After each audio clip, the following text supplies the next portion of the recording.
આ છેલ્લી યાદને મેં મારા કેમેરામાં કેદ કરી અને હવે અમારો સમય આવી ગયો છે રિટર્ન જવાનો. પણ સાચું કહું ને તો મારું મન જરાય નથી અહીંયાથી જવાનું, પણ ઘરે તો જવું જ જોશે. એટલે બસ પછી મેં મહાદેવને કીધું કે તમે અમને ફરીથી જલ્દી બોલાવો મોકલજો, જેથી અમે જલ્દી તમારી પાસે આવી જઈએ.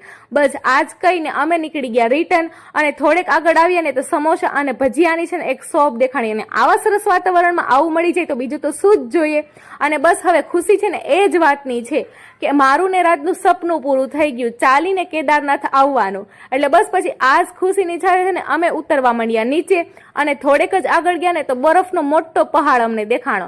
એટલે બસ પછી અમે ત્યાં થોડીક વાર ઊભા રહી ગયા અને અહીંયા અમે થોડીક વાર એન્જોય કર્યું. અને આવું સરસ વાતાવરણ હોય તો 2-4 ફોટા પણ પાડવા બને ને. અને હવે છે ને અમે પાછા રિટર્ન ઉતરવા માંડ્યા છે. પણ હવે ઉતરવામાં છે ને ભાઈ શ્વાસ તો નથી ચડતો, પણ હા પગની હાલત ખરાબ થાય છે. તો ચાલો હવે આપણે મળશું નેક્સ્ટ વ્લોગમાં. ત્યાં સુધી બધાને હર હર મહાદેવ.